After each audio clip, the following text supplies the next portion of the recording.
What's up, everybody? How we doing? There he is. Good How to we doing, see everybody. partner? I'm good. How are you guys?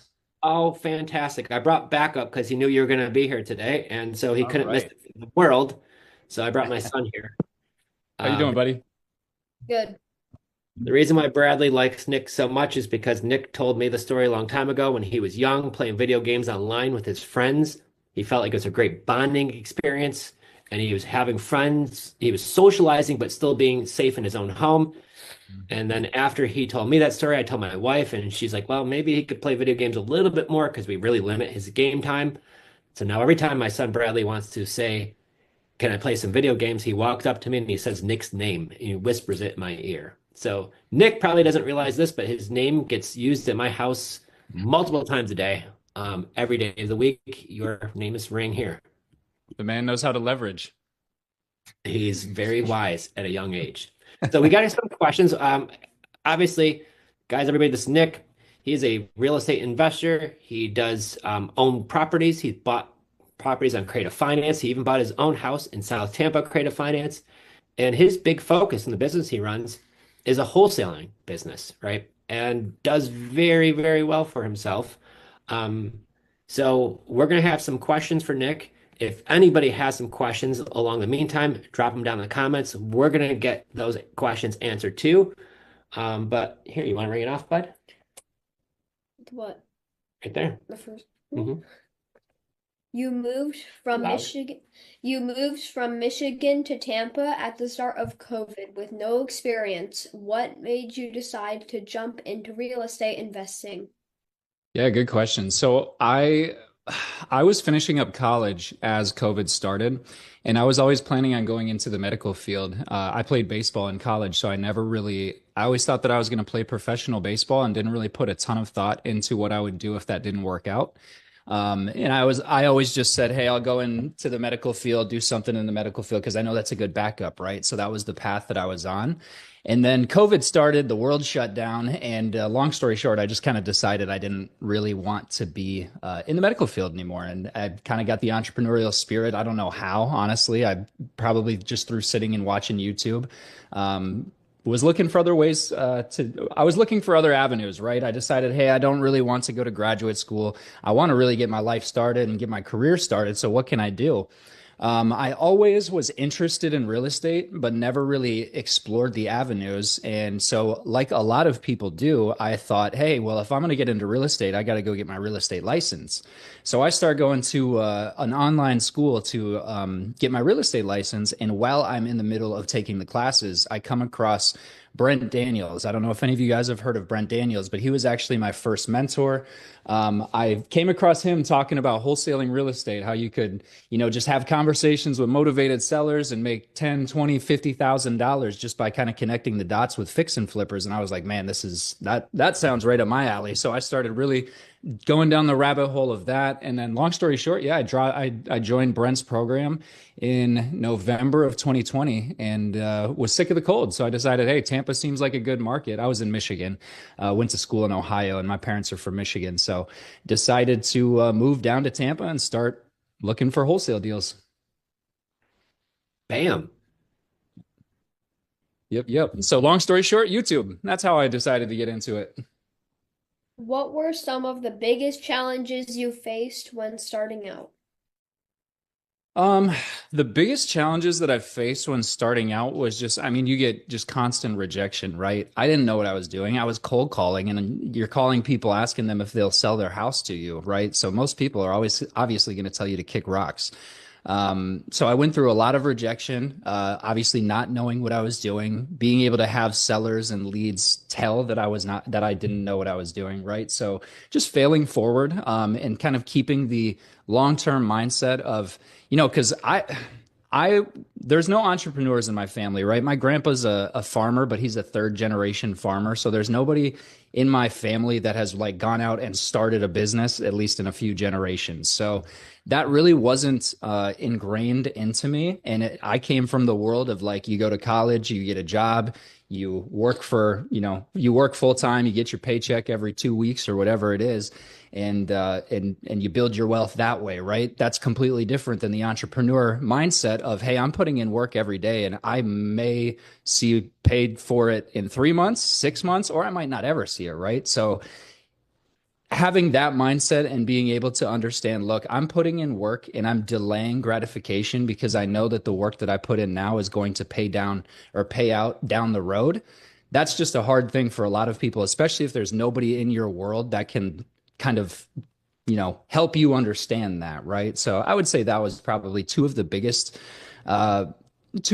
issues or obstacles that I had was just staying the course, right? Stay in the course saying, hey, if I do this every day, if I do this every week, it's just inevitable that it's going to happen. And I did have that mindset, but I think, when you're sitting there and you've been cold calling for 3, 4, 5 weeks straight, and you really don't have anything that's like tangible progress, a lot of people, they start to get discouraged. So that's where there's kind of the tipping point where a lot of people start to kind of fall out versus the people that find success and find, the momentum. They just keep going, right? They just keep going until it starts working. Yep. So how long did it take you to get your first deal? It took me so I joined Brent's program in, I think, August or September of 2020, and I moved down to Tampa in November, and I just hit the grounds running, making cold calls. I got my first closing was in February of 2021, so a little over 3 months.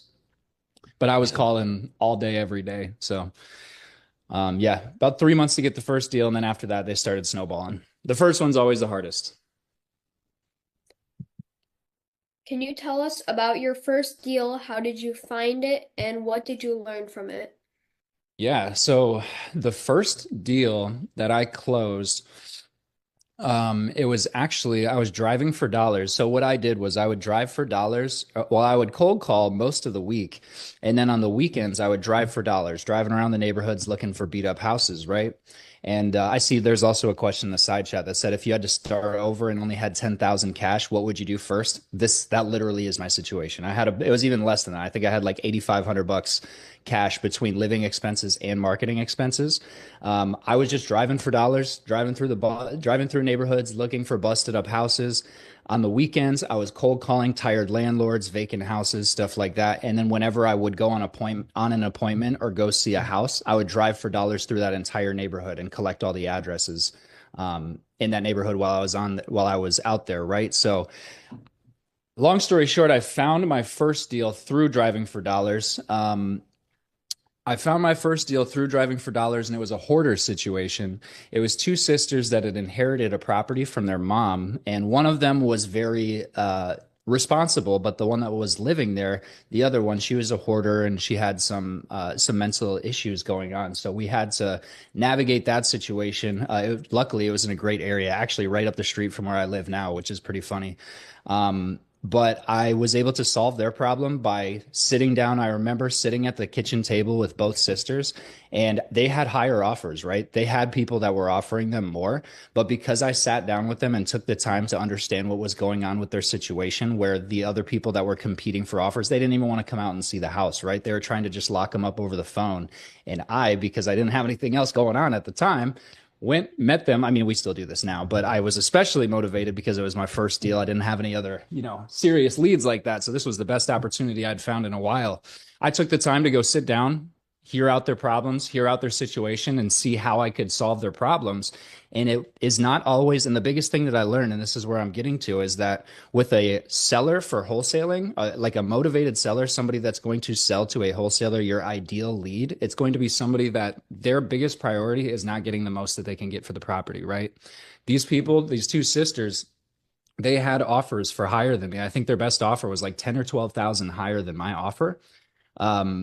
But they didn't take the time to come connect with those sellers and actually understand what was going on with them. They just wanted to They were like, basically, hey, we'll put the property under contract and then we'll do our inspections, then we'll come out and see the place. And they were basically saying they needed the place vacant. They weren't going to help with anything. Well, the one sister was a big hoarder, and she, of course, was very attached to a lot of the things in the house.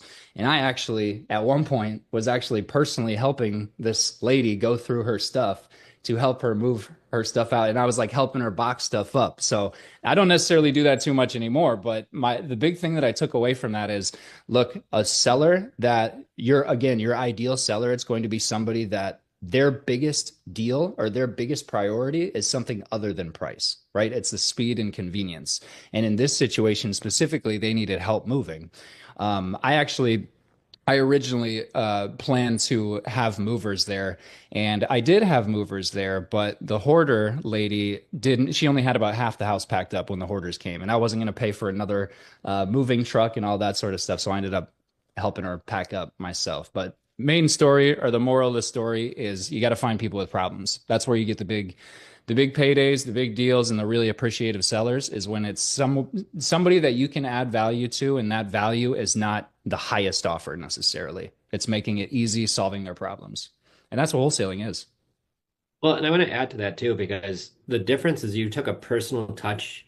You were there. You got to just kind of like what Lexi did, right? When she talks about it, like building that rapport with the seller, because you break down so many barriers. They like you and they feel like they could trust you. It's not always about getting the most money. They don't get me wrong. They want to get the most they can, but speed and convenience and a pleasure of doing business with somebody certainly goes a long way. So Yes. some of the things that you're hearing is like, be easy to do business with, be helpful, be really invested in how can we help the seller out in their situation.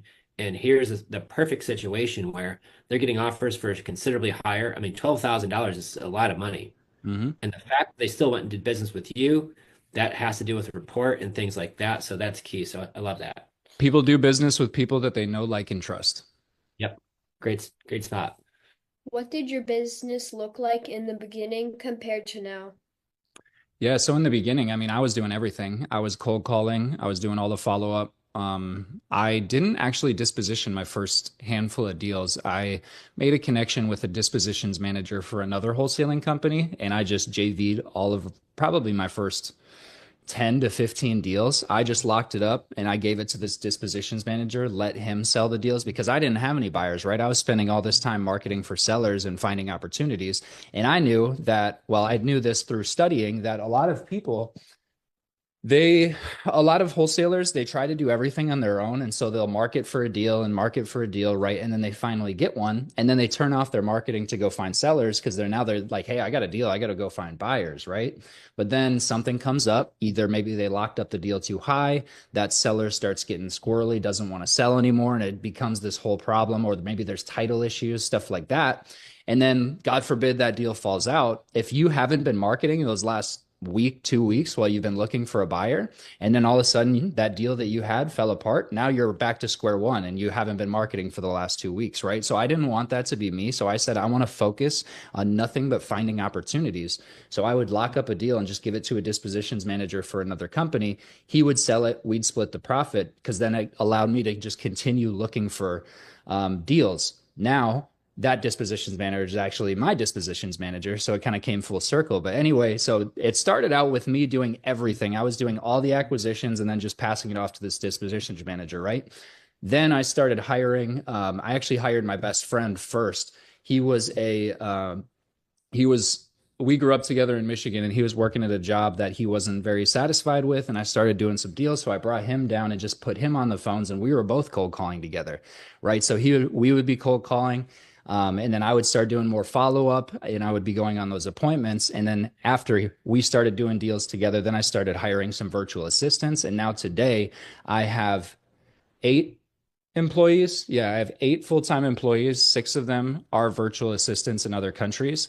And then the only 2 US-based employees is my best friend, that's my acquisitions manager, and then Orlando, the dispositions manager, who was the dispositions manager that I connected with when I first started doing deals. So But yeah, that's what the team looks like, and we do mostly cold calling. So a quick breakdown of those 8 employees. 4 of them are virtual assistants that they do nothing but cold call all day. They just look for opportunities. They fill the top of the funnel, and they're all from the Philippines except for one. There's one that's in the Dominican Republic, and she is our lead manager. She's been with me since shortly after I hired Gabe. And she kind of follows up with our leads that come in, the ones that aren't necessarily hot leads. The hot leads she'll push to Gabe, cold leads, warm leads she'll keep for herself, and then she'll receive all the incoming leads and further pre-qualify them before sending them to Gabe or keeping them, my acquisition manager Gabe, or keeping them with her to follow up. That's the acquisition side.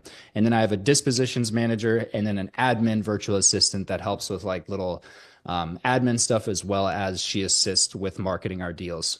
So that's what the team looks like now. So, I mean, you've built it from guy, solo, driving around, handful of thousands of dollars to your name, no experience, got into some coaching. But here's the difference. A couple of key things Nick shared so far. He didn't stop when the going got tough. He didn't stop after weeks and weeks and weeks of straight rejections, and most people will. So you forged on through that, right? You were doing every step of the business yourself. So when it came to training people to start replacing some of these things you were doing, you knew how to properly train them because you've done every little step of it, right?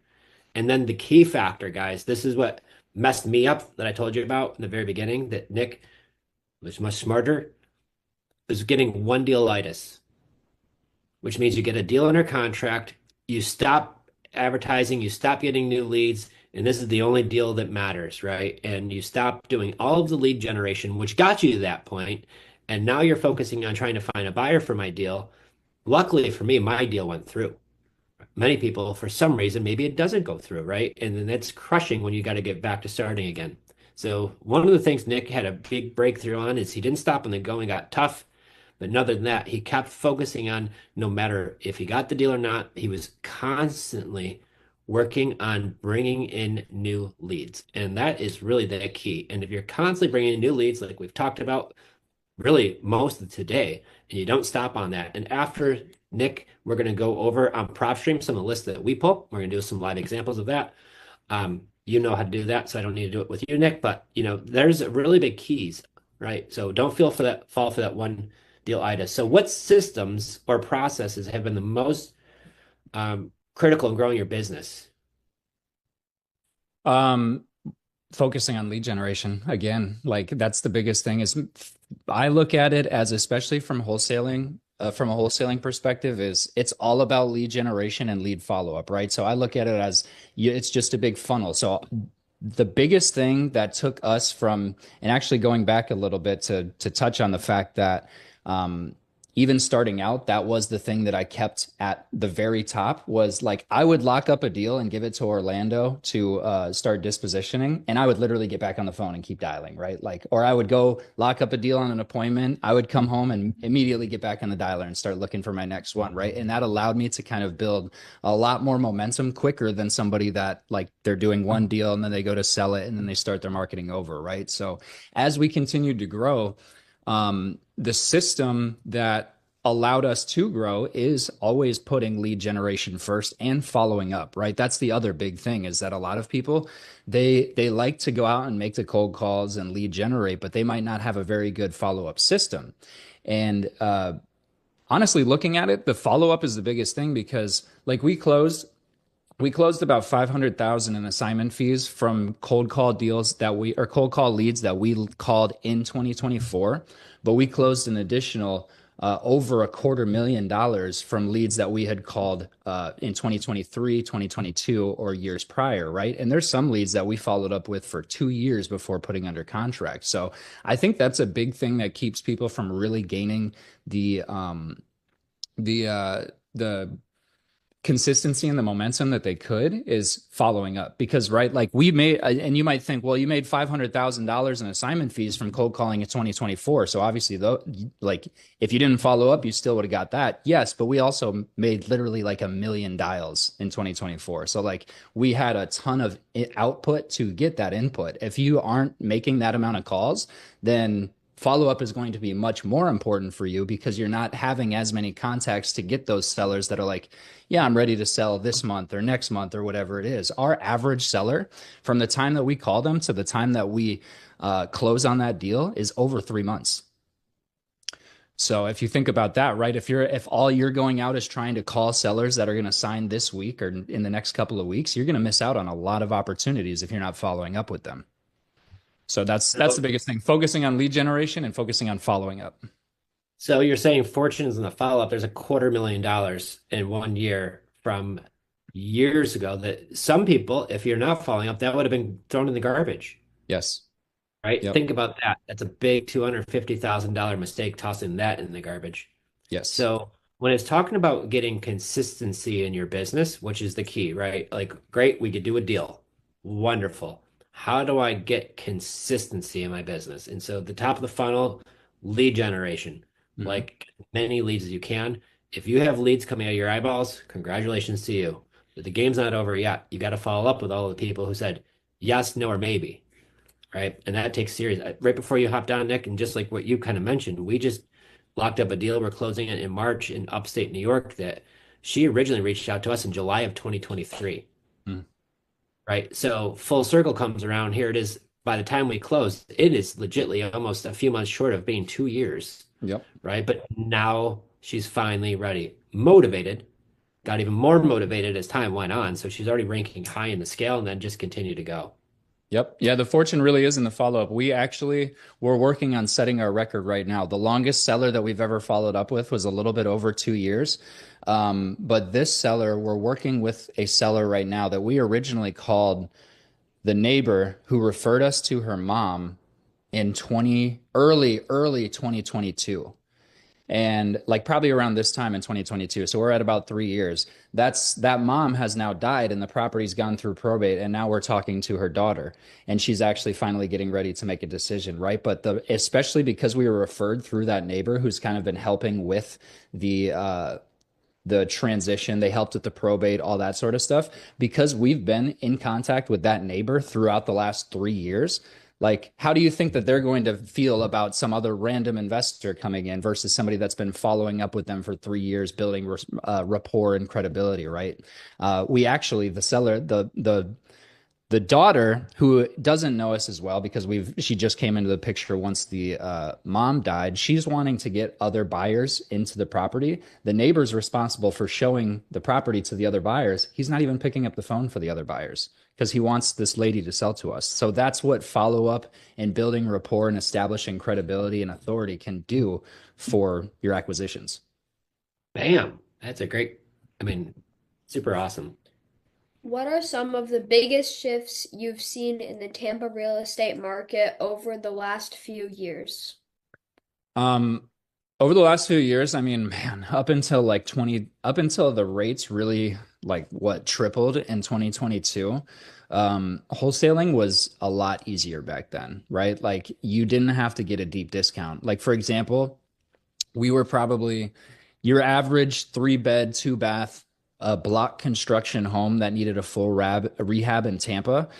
Before the market shifted in 2022, when the interest rates went way up, we were selling that at like probably about 70% of ARV, maybe a little bit less, sometimes even more, especially in hot areas. We get people that would pay over 70% of ARV.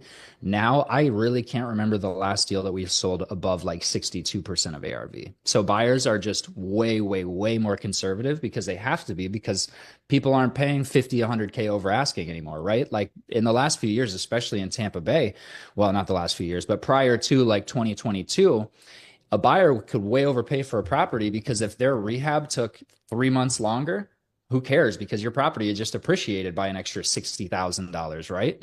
Now, buyers are looking at it, well, if my rehab takes 2 or 3 months longer, who knows? First of all, the prices are kind of trending downwards. Days on market are trending upwards. And obviously my hard money fees, like that's going to really eat into my profit. Beforehand, they could count on the market going up over those 3 extra months. Now it's a completely different story. So you just really have to focus. We were getting a lot of sellers before that, like they could have put the property on the market, but because the cash buyer market was so hot, we were able to give them close to what they would have wanted to get on the market and still assign it for a profit. Now that doesn't happen, right? You really have to focus on people that are distressed, people that they have problems that you can solve, right? And that's obviously from a wholesaling perspective. When you're talking about seller finance and stuff like that, it doesn't necessarily have to always be just these beat up houses that a seller can't put them, they absolutely can't sell it on the market, right? But if your main game is wholesaling and cash offers like mine is, we really have to dial in on people that they either really, really don't want to or absolutely can't put in the work and time to put the property on the market and sell it for full retail value, right? So that was the big shift. Before you could find anybody that was like willing to take a reasonable discount. Now it's like people that are motivated enough to sell for 50% of ARV because now we have to sell it for 55 to 60% of ARV rather than 70 or 72%. Bam. And since then, you've been able to grow your business to 7 figures a year. Mm-hmm. You've been able now to pick up some rental properties, even buying some of these on terms, right? Doing creative finance like wraps or seller finance, things like that. But you even found your own house this way. The house that you were living, your primary residence, which in South Tampa, I'm not trying to like it's tough to do, right? Especially over there. So can you talk about like how did that happen? I know you had a seller and there was a situation. I know that we were involved with it a little bit, but can you kind of Yeah. elaborate about that? Because people are like, wait, you found your own house with this stuff? Really? Yeah, yeah, you and Jen were instrumental in helping that deal go through. That's for sure. So thank you guys for that. You guys definitely have some good coaches, so you're in the right spot. But as far as how that deal happened, so I used to have an office. Now the house that we're talking about, I built there's a detached garage that I turned into my office that I'm sitting in now. But before that, we were in one of the skyscrapers downtown. We were in the Truist building, if any of you guys know Tampa at all. But we were in one of the skyscrapers downtown in like kind of a WeWork space where you have like a private office, but then there's a bunch of, you have a private office, but there's a bunch of other companies in the building. And then you have like shared amenities and all that sort of stuff. Well, one of the girls that was in the office working for another company, she came to visit this place to rent it. The sellers were from Arkansas and they were back in town to get the property ready to rent it up again. And they met the tenant, they met this lady that was from my office at the property, and that was their first time being there since their past tenants left. And they realized that they trashed it, right? Like the pool was like brown and stuffed animals shoved in the skimmer, all that sort of stuff. It was just, yeah, super messed up property. Well, not super messed up, but it needed a lot more work than the sellers were expecting, right? And the seller was very emotional, and she said, look, I don't want to be a landlord anymore. They destroyed my house. I'm sorry. I'm just going to sell this thing. Like, I'm sorry to waste your time, right? And the girl that was there to go check the place out as a rental, she's like, well, there's actually a house buying company in my office, so let me connect you with them and maybe they can buy the house from you. And so she put my acquisition manager in touch with the seller, and the seller wanted too much for cash. We started looking at doing some novations or like some other stuff with her, but she wasn't willing to take something or she wasn't willing to go low enough for us to wholesale the property, right? And my apartment lease and my office lease were coming up due in the next couple of months. And when I looked at the property and I saw, well, look, this is in South Tampa. It's in a really good area. It's got a pool. It's got a detached garage in the back. Like, it just kind of was like a light bulb moment for me. I was like, I could turn this into my house and office in here. So I Is that where started you are talking. right now? Yes, that's where I am right now. Damn. I love it. Yep. You got Yep. like the super setup. Sorry, I just for everybody listening, like that setup, that's like the extra part. And I mean, the job you guys did there, you knocked it out. I mean, This is the ADU right here. So this is the main part, and then there's a whole kitchen and bathroom in there too.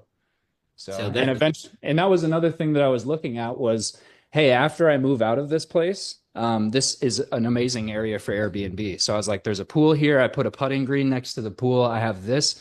This behind me is also a Murphy bed, so this can come down if I turn this place into an Airbnb, right? So this is a whole other bedroom and bathroom. So I just saw it. I was like, man, this would be a really good opportunity for me to live in and turn this into our office. And I started talking to the seller about creative stuff, and it worked for them because it was a VA loan, and They were currently renting because they were still the husband was still traveling for the military or something like that. So they're like, yeah, I mean, we're probably not going to have a need to get a new mortgage for probably like a year to 2 years.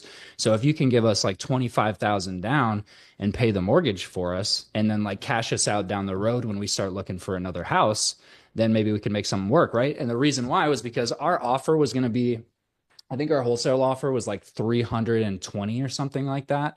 Um, our wholesale offer was like 320 and she wanted 400 and she had a agent that told her that she could list it for 400 and I'm thankful for that agent because at the time the property was worth like 450. So I was like, well, look, I'll give you 400 right now and you don't even have to pay the commissions or anything and you don't got to fix anything up, no, appraisals, inspections, blah blah blah. So that was how that worked out. She was willing to do that because I was willing to pay their price without having them to put it on the market. And the terms you got. I mean, the rate was great. It Yeah, was great. yeah. I gave them And 20,000 down. I think they had a 3.2% interest rate and their payment was only like 1,600 bucks a month. And I was paying at the time my rent at my apartment was almost 2,000 a month and then my office was like 5,000 a month. So I was like, look, I'm saving a lot of money by buying this house. So this makes a lot of sense. Plus I'm actually putting money into something that's going to be equity rather than paying rent, right? So yeah, you're in it a worked out hot for part both of of us. town. Well, you're in a hot part of town. You got free equity on the deal because your house is worth considerably more than you even put into it after making the house and doing all the things that you want to do to make it your own style. I mean, you knocked it out. House looks great.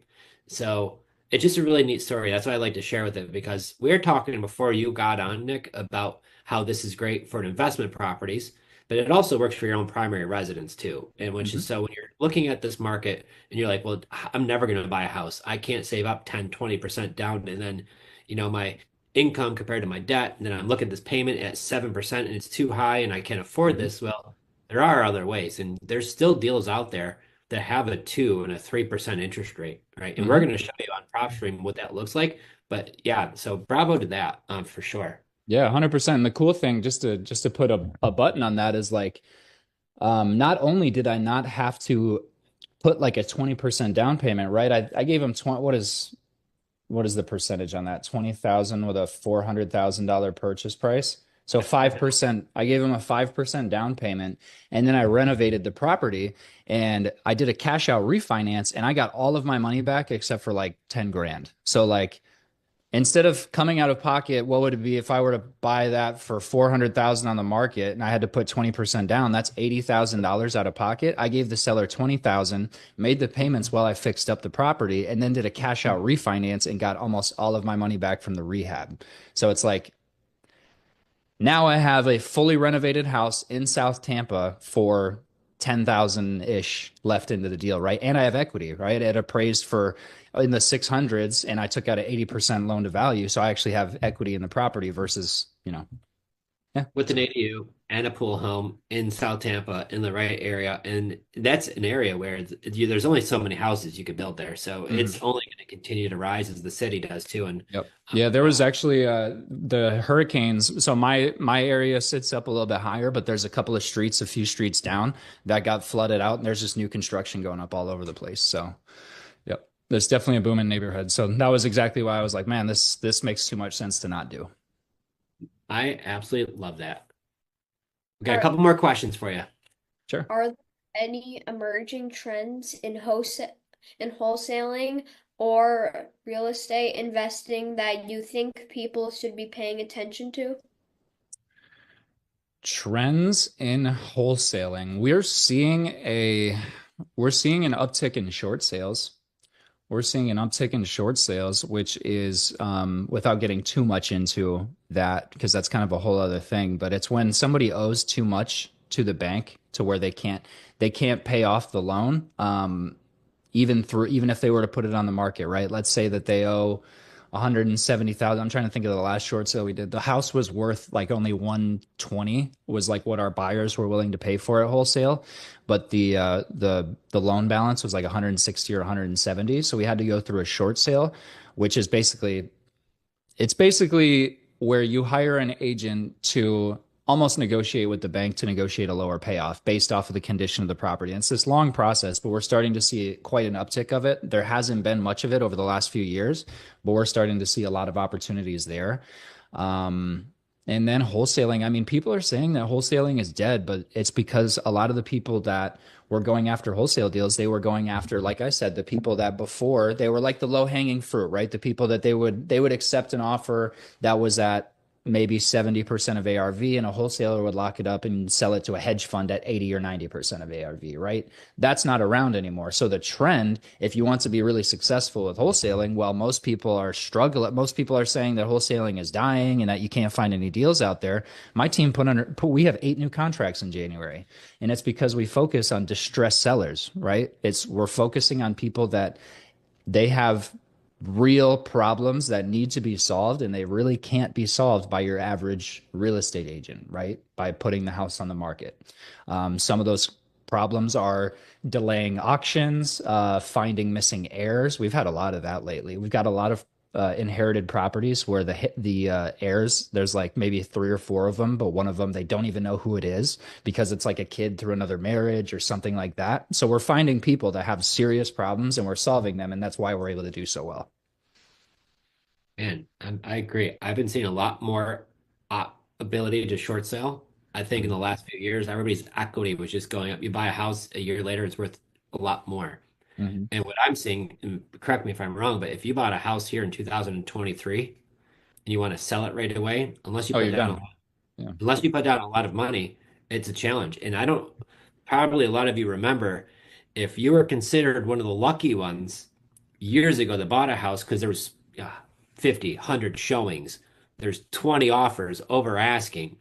If you were the lucky one, you were the one that billed the most over asking, Mm-hmm. right? I mean, it was 50 grand, 75,000, 100,000 over asking, and they were getting it. Well, now, if you bought that house for that 50,000 or 100,000 over asking, and in a short time later, 2 years later, when I try to sell that property, prices have dropped back down to at 22 level, and some of them are even under that level right now, is what I'm seeing. So Yeah. you're right. If you put down a big chunk of money, you're probably still okay, but if you're going to plan on selling, like you want to do it sooner than later. But if Right. you have no equity, or a lot of that thought equity kind of evaporated, and it's sitting in the market and it's not selling, and Mm-hmm. maybe it does need some work, I'm seeing a lot more of these popping up more and more. I've actually talked to Randy, who's one of the gentlemen that you work with, at the last meetup I was at in Tampa last week. And he was like, I am telling you, we're going to start seeing more of this. I was like, Mm-hmm. well, then we need to be chatting more, because I have a CRM full of these. Lexi has a lot of them where they're willing to just give you the keys. Like, I'll sell it to Mm-hmm. you for what you owe if you take over my payment. Yep. And I look at the payment, and it's $1,000 more than the property rents for. Yep. The rental, 5 houses down, and it's available for rent, and it's just sitting there, and it's nothing's happening with it. And the payment is, the rent payment's 1,000 more what it is to own the house, and it doesn't make sense. I can't buy it just to lose $1,000 a month. And so now what do these sellers do? It's on the market. They're not selling. They're selling for a loss or what they owe. It's going to cause a little bit of an issue. And if interest rates continue to stay high, it kind of softens the market. It's going to be interesting for sure. So I Yeah. think just adapting to what's happening in the market and having multiple strategies. So buying on creative finance, learning how to help distressed sellers and wholesaling them versus fixing and flipping. So one question I want to kind of add in, and we'll have one last one for you, but I would always look at doing fix and flips, and I've still got some going on, especially in upstate New York right now. But if you change your strategy are you going to lean towards more wholesaling because the way the market conditions are? Are you still considering doing fix and flips here? Or are you kind of like passing on those just to let other people? Because we've done some together, and Yeah, so I I don't mind fixing and flipping, and it's funny because whenever I go to like the RIAs and there's the old men fix and flippers, they're like, "Man, you've been wholesaling for so long. When are you going to start getting into the real business of fixing and flipping, right?" And I just look at it like, man, I don't, every time I fix and flip a house, there's something that happens where I'm like, this is why I wholesale, because it's so much easier. Like, for example, the last house that we flipped together, we had we got a buyer in, and like on the week of closing, we find out that the title company that we bought it with one title company and sold it with another. And the title company that we bought the house with, they missed a permit that was open from like 2002 for an electrical change out. And for whatever reason, we couldn't close that permit without opening up the walls and doing all the rewiring and stuff. And this is when we're like a few days out from closing with a family that's going to live in the house, right? So we ended up having to give the sellers like it was like a $8,000, wasn't it like it was a handful of thousands of dollars that we had to give to the seller just to get that deal closed. And I was like, man, I mean, think about if this was only a 15, 20K flip, we're just giving away almost half of our profit just because of something stupid that came up on the title report. Whereas as a wholesaler, you don't have to deal with any of that. The house right next to me, I wholesaled the house right next to me because while we were working on this house, the old man living in the one next door comes out and talks to my contractor, and he's asking about if we can give an offer on his house because he wanted to leave. And so we did, and we wholesaled it, and the flipper bought it, and that was in February of 2023. That house is still on the market, and I got paid a year ago for it, right? So every time I look at it, it's like, and if he sold that house right now, I've talked to him. If he sells the house right now at his asking price, he'll lose about 10,000 because he went through the process. He frankly overpaid for the property. I sold it to New Western and they resold it to him. And he overpaid for the property, in my opinion. But then he started doing work without permits. He got a stop work order. And then it just became this whole thing where it's like, as a wholesaler, I don't have to deal with any of that. I take my 20,000 at closing and I get on to the next deal. So when all those guys, and in another situation, we just had a bunch of hurricanes coming through Florida this past fall. I had 12 active wholesale deals when Hurricane Helene and Hurricane Milton hit. Could you imagine how stressed out I'd be if I had 12 active flips during that time? Like I wouldn't have been able to sleep if I knew that I had 12 active flips that all could be hit by hurricanes. As a wholesaler, it's like, hey, we might have to drop a deal if it gets flooded out, or we might have to buy it for land value instead of, as you know, we're just adjusting our offer prices versus as a wholesaler or as a flipper, you can lose your shirt in situations like that. So, and plus you take that and then all the time that, like, look, I could flip a house, but that requires me to be driving to the property, talking to contractors, dealing with the city, going to Home Depot, all that sort of stuff. What could I do with those? Like I looked at the flip that we did in Clearwater and I added up all the time. And it was like, I put in like 40 or 50 hours of like actual work to get that done between like talking to contractors, city, XYZ, like all that sort of stuff. How much could I have made in 50 hours of talking to motivated sellers and wholesaling their houses, right? So it's just a much more scalable process, in my opinion. I like flipping. I'm not like totally against it, but because we've kind of gotten wholesaling dialed in so much, I don't care to flip unless it's just a no-brainer deal. Otherwise, I'm just going to keep wholesaling, building up the cash reserves for both the wholesaling business and personal, and then buying creative deals. Mm-hmm. Well, and I think you kind of hit it on the head because out of those 8, I think 2 of them are with us right here in Bradenton. One was the mobile home. So one of the houses that we were wholesaling was fine. The other one was the mobile home where now the roof got all messed up and started peeling off like a tin can. Mm-hmm. And the seller got upset because the title companies were all closed because everybody evacuated the area. And she almost thought like we were the cause of the hurricane. Right. Yeah, she said that you guys were fortune tellers, right? Or future tellers. So we intentionally delayed closing so that we could wait for the hurricane to hit so that we could get the property for cheaper. Meanwhile, all the title companies are closed. They're like, we can't close on this. And the title company wouldn't give commitment for it because the hurricane was coming. It was a mess. So once again, if you personally owned all of those properties, it caused a little bit of an issue. So I'm not against fixing and flipping, but you definitely want to make sure that you're really paying close attention, especially moving forward. Because once again, like you mentioned earlier, somebody did a flip and you were delayed because things happen, permits, whatever. In the hot market, well, geez, if that happened, the property went up in value. You actually made money. And that's not typical, just for everybody listening. If you're new and you fix a flip before, we've done a lot of times. If you have delays, it's never profitable. Mm-hmm. There was a small, tiny window of time where it was. If you had a delay, you probably could even make more money. Yep. 99% of the time, if you have a big delay and it's a month or 2 or 3 and it's costing you more in funds and all, even if not whatever, time is money. Yes. Right. So delays will end up costing you money. So this is the time where a delay could be a significant drop. You could be listing it in the wrong time of the market, right? I mean, you list a property here in September, it's hurricane season again. Mm-hmm. And so you just have all that. So spot on. For someone just starting in in wholesaling today, what would you tell them to focus on in their first 90 days? Great question. So there's two or three main mistakes that I see most wholesalers making. And the first one is inconsistent marketing, right? A lot of people, they will, like I said earlier, maybe they'll cold call and they'll do all this lead generation, and then maybe they won't follow up.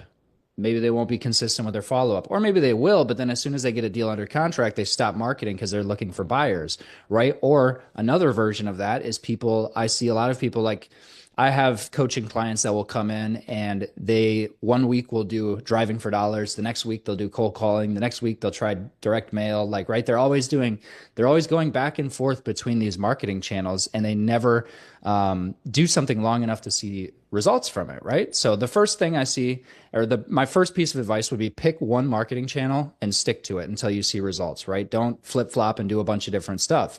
The second is, especially for wholesaling, you disqualifying leads is just as important of a skill as qualifying leads, right? Because if you think about it, as a wholesaler, only statistically speaking, only about 4 to 6% of the market is in what we call distress, right? Somebody that's willing to trade equity in the property for the speed and convenience of a cash offer. That's our value add, right? As a wholesaler, you're trading potential equity in your property for the speed and convenience of a cash offer that's like, right, it's an easy transaction. That's only about 4 to 6% of the market that will accept something like that. That means that 94 to 96% of the market is going to tell you to go kill yourself if you offer them 50% of what their house is worth, right? So disqualifying leads is just as important as qualifying, because if you think about it, if 94 to 96% of the people that you're cold calling are not interested in what you have to offer, you're going to have a lot of sellers that they're not a good lead, but they'll waste your time because they want what we call a free appraisal. They have no interest in selling. They have no interest in getting rid of their property, but because you called them and you go through this whole pitch, they're like, yeah, I'm interested. Like, what would you offer me? Right? Stuff like that. They're not a motivated seller. They have no interest in selling. And I'll see new wholesalers that they'll have been following up with this seller and have 2 hour conversations with this seller, just because, I mean, especially there's some elderly people and like, I feel like there's some sellers that they're lonely, and when somebody cold calls them, that's almost like their socialization for the day, right? So you'll have somebody that'll talk your ear off for an hour on the phone, and they will never sell to you at 50% of ARV. And I see people waste a lot of time with bad leads. So disqualifying leads is just as important as qualifying leads. And the big ways that you qualify them are through the 4 pillars of qualification: their condition of the property, their motivation to sell the property, the timeline to sell the property, and the asking price, right? If you have all that information, you can kind of look at that lead through that lens of how likely are they to sell to an investor that's going to offer them 50% of their house's value, right? If their biggest motivation to sell the property is that they want to buy a bigger house with a pool near to their kids, they're probably not going to be a good lead for you, right? And you'll have a lot of sellers that maybe you'll ask them about the timeline to sell the property, and they say, oh, I'll sell right now. Everything's for sale for the right price. And I'll see people that will spend a lot of time talking with that seller, following up with that seller, going on an appointment with that seller, and going to see their house and do all the, like, run the numbers to try to make it a deal. All that time they're spending, they're not talking to somebody that's actually motivated. So those are the two biggest pieces of advice that I would give. Pick one marketing channel and stick to it, and make sure that you are dealing with sellers that have a problem. Not like, we have to have sellers that not only want to sell, but have to sell. Bam. Perfectly said, sir. Thank you. Goodbye. Goodbye. I'm going to leave now. He's gonna go play his video game probably now, so not yet. I gotta finish up my school, maybe do stop motion. All right. Thank you for joining us today, Bradley. He knew you were on and he couldn't miss this for the world, so he had to join in on this. Thanks, Bradley. Take it easy, man. I want your phone. Thank you, sir. Well, there you go, guys. So when you're talking about wholesaling, real estate investing in general, it's about, like we said, and you break it down to the easiest thing: generate leads, focus on the motivated sellers, understanding wholesaling, understanding creative finance, because sometimes a motivated seller has a fixer-upper and it needs a lot of work. Sometimes a motivated seller has a beautiful house in a beautiful neighborhood, but they're still really, really motivated, right? And there's all of these situations that come across our desk, And so having multiple sources of ways to make that deal work, I think is key. And that's how Nick got and I got introduced years and years ago, as he had a seller who had a property in Syracuse, New York, living in Florida, making the payment on the empty house there. And he was like, hey, who knows how to do creative in upstate New York? And here I was. We were still living there.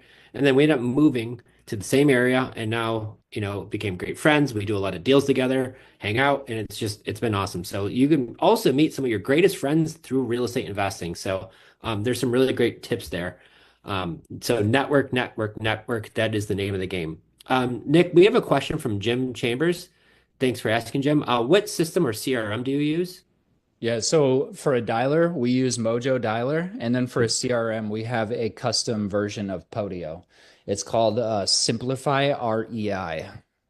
That's the CRM that we have. But honestly, I didn't have the only CRM that I used was Mojo Dialer. So Mojo Dialer comes with a dialer as well as like a little kind of mini CRM. And that's if you're, especially until you start adding people to your team, that's more than enough. Like, I don't think I actually moved to Podio from Mojo until we had like four employees, right? So up until the point where it was me and maybe three employees. But my point is, Mojo, especially if you're a small team or you're just getting started, Mojo is perfectly fine if you're looking for a CRM slash dialer and you're trying to save money, right? Because I think Simplify REI, it's a couple $100 a month, and then every year I pay them like 1,000 or 2,000. It's very nice. It's an awesome CRM, but it also we have thousands of leads now, right? So we need a little bit more of a robust CRM. If you're just getting started, I am a huge fan of Mojo Dialer as both a dialer and a CRM. How much is that a month for Mojo? Like 130 or $140, something like Okay. that. So that was the thing. That was why I focused on driving for dollars and cold calling, was because the entire business was costing me the 130 or 140 a month for Mojo Dialer, maybe 200 or 300 bucks a month in data, and then gas in my car, right? And I was running a business off of that, and then a prop stream subscription. But right, so for a few $100 a month, I started a business that now is a seven-figure business, right? And I got to the point where, and I guess this is kind of going back to kind of the mindset at the beginning, but I got to a point where I closed my first deal. I had like only 300 or 400 bucks in my account left, and I had more than that on a credit card bill. And my thought was, instead of, oh, I'm gonna quit, I'm gonna go get a job, whatever, I was actually going through the process of starting to sign up for Uber so that I could drive around, so that I could still drive for dollars while I was making some money. Because I was like, I'm not going to get a job that's going to burn up my whole day when I could be out looking for opportunities. Because I'm not going to go sit in an office and do X, Y, and Z, right? I'm gonna just get an Uber account so I can drive for dollars and make a little bit of money until I start closing deals. Thank the Lord I didn't have to do that. I was able to close my first deal, make $32,000 over the weekend, and then we just kind of took off from there. But yeah, that was where my mindset was, right? There was no plan B. That was plan A. And if that took longer than I thought it was, then I was going to do whatever I needed to do to be able to continue marketing until it took off. Well, but and that's a really impactful story. That's why I loved having you on today. So thank you for coming. But you think about it, like, of course, you were single, no kids and wife and things like that. So maybe there was a little bit less pressure, but my gosh, 300 bucks in your checking account, credit card debt, don't have a deal closed yet. I know most people listening to this might have said, I can't do this. It doesn't work. It's not for me. And it seems like it's when you're tested the most is usually when you're the closest to a big breakthrough. And that fork in the road, it's like you had like your guardian angel watching you that was just continually pushing you. I don't know if it's a stubborn thing or but whatever that was, right? Like, I'm just not quitting no matter what. Mhm. But you continue to forge through. So I got to give you a lot of props for that, because that same attitude is probably why I call you sometimes and it's a Monday morning and here I am working and doing all this stuff, and Jen's got me a million things. Felipe's got me doing all this stuff. Lexi's got me looking at deals, and I'll call you about a deal and you're like, I'm golfing. I'm like, I'm at the gym. And I'm like, yeah, buddy, get it. So, you put in a lot of work. You bet on yourself, right? And there's probably a lot of people who thought you're kind of crazy. But now, once again, they look at you and they're like, oh my gosh, he's like, oh, I knew he had it. I knew he was going to do this, right? So, that's a lot of pressure, but I'm I give you a lot of credit because I think a lot of people would have folded in that same situation. So the fact you fought through it is pretty impressive. Thank you. I appreciate that. Yeah. A question we had, when you started, did you do deals in your personal name or did you start in an LLC? I did my first few deals signing a contract just as Nick Kamrada, and that goes back to my whole thing. Focus on actually maybe I didn't even cover this, but I talked about the one marketing channel, but I like the book. If you guys haven't read the book, The One Thing by Gary Keller, give that a read. That was really instrumental for me. The premise of that book is basically, or the base of that book is, hey, there's so many things that you can do to be successful, but there's one thing that you can do that will either make everything else easier or irrelevant, right? And a lot of people, they're always like, they think before they do anything they have to have an LLC, they have to have a website, they have to have a logo, all that sort of stuff. I did my first probably 3 or 4 deals in my LLC or in my personal name, and then once I had some money, 'cause I didn't have $200 to file an LLC or whatever it was, right? I was trying to save as much money as I could, but I knew that, hey, all I need to do is go out and find an opportunity and I can turn that into cash and I can create an LLC down the road. And so, yeah, I started my first few deals just signing as Nick Kamrada. And then I probably closed my first, after my first 2 deals closed, I went to start filing an LLC. But my point is just whatever it is that's going to get you closest to the revenue, do only that. Minimize everything that takes you away from that. I didn't have a website, guys, until I had made over $1 million. Bam. Y'all hear that? So if you're focusing on your logo, you're focusing on your website, you're got 80 different variations of what your LLC name is, but you haven't talked to a seller yet, right? We can see we need to focus on none of that other stuff matters. Get some leads, talk to some sellers, do that in a mass amount. And before you know it, you've created a business that you now need an LLC for, right? That now eventually do enough deals, you're going to need a website. And kind of like Nick, I was doing deals for almost 20 years before I had a website, which is a long time. I was just buying them. I mean, early 2000s, I mean, you weren't getting a website. You had to pay thousands of dollars for it. Back then, even, I mean, so I'm going to date myself to how old I am. But, there was the thing. So focus on revenue, income producing tasks. And if it's not making you money, don't do it. Focus Yeah. on the things that are going to make you money. So that is awesome. Well, I really appreciate you stopping on today. It's a pleasure as usual. I knew you were going to drop a ton of valuable information. If any of our listeners here want to connect, they want to follow you or anything like that, because Nick is amazing and he shares a lot of great content, where is the best place they could find you, Nick? I am on Instagram at Nick_Kamrada, and I think most of my socials are that same thing. I think my YouTube channel is the same as well. So yeah, Nick_underscore Kamrada should be able to find me.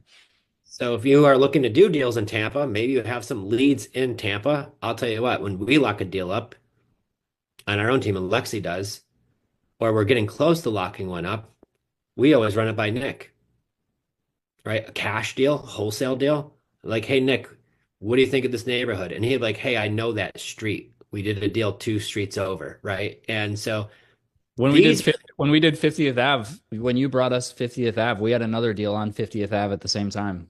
exactly. But this is the point why JVing with people is really great to do because I could dispo the property myself. I'm sure I can. I could find buyers. But the time I would have to spend finding all of these buyers, sorting out who are the real buyers, who are the fake buyers, and then also getting in front of enough buyers, you're going to have get the top price for it. And Nick knows more buyers in Tampa than I do, right? Because I'm an hour south of Tampa. So when we JV on deals, I have Lexi lock up these deals, and then we send them to Nick, who gives them to Orlando, who's on his team, and we work as a team together, right? So I do creative stuff. We do wholesaling. Nick does wholesaling, does creative stuff. He's in our own backyard, but we network and we help each other. And this is the name of it, guys, is helping each other. So when I first started doing this, I'm like, I can't tell anybody about creative finance. Like they're going to know. And that was the wrong mental attitude, right? I want everybody to know. We host meetups. We go to all of the meetups. We're sharing. And then the more we share, the more things happen. So if you're listening to something like this is how I got introduced to this guy, right? Now we could go have cigars together and go to football games together and do all these wonderful things and dinners and all those great things. So network is key. When they say, your network equals your net worth. Well, let me tell you, you hang out a whole bunch of broke people, chances are you're gonna probably be broke too, right? You hang out with a bunch of successful people, all doing things together and sharing and strategizing together. You feel like you could accomplish anything. And it's refreshing, it's energizing being around the right people. I know when I leave hanging out with him, like I'm jacked. I'm like, I just want to go do a million deals now, right? So getting around the right people is crucial to your business. So thank you once again, Nick, for coming and obviously really putting the right person to this, right? Because there's a lot of people in this business who maybe they don't take the time to invest in themselves or the education or putting in all the work. Like you've done it all and you're doing it and you're consistently doing it today, not just talking about it, but you're being about it, and that's really awesome to see. So, guys, I highly recommend you go follow Nick because it is pretty awesome. Cool. Any last words? For me? Any questions for Nick? Oh. Just make. I see we got a couple. Do you want me to run through these? We got a couple on the side chat here. Yeah, giddy up if you got time. I didn't know you got time. Yeah, no worries. So CJ asked a little while ago when I was talking about connecting with sellers and how I was able to get a deal over buyers that were maybe offering more because I took the time to actually connect with that seller. And CJ asked, so how do you connect with people like that out of your area? If you're going to do virtual wholesaling in another area, then you got to have boots on the ground. It's going to be building relationships with people is going to be even more important, right? Because you can't go meet that seller face to face. So you got to have somebody else go do it. But again, like Joe said, the people that make the most money in this business are the people that don't try to keep everything to themselves, right? The people that are trying to spread the wealth and spread the opportunities because it's a team sport and you're going to accomplish a lot more by working with other people rather than trying to keep everything for yourself. So if you're virtually wholesaling, make connections with people that can go see those sellers for you. Marty says, Nick, have you had any issues with the TCPA regarding use of the auto dialer? So I'm not a lawyer, but I will tell you that I've done a lot of research on this. And from my understanding, the what is it? Is it the FTC, the FCC? I don't, whatever the governing body is that made those rules. I've looked into how they define an auto dialer.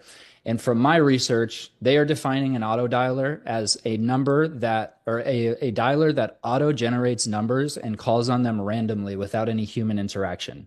If you're on Mojo Dialer, you have to go, first of all, it doesn't generate numbers. You have to import them from a list and you have to have your own numbers that you go through and whitelist. So you have to register your phone numbers.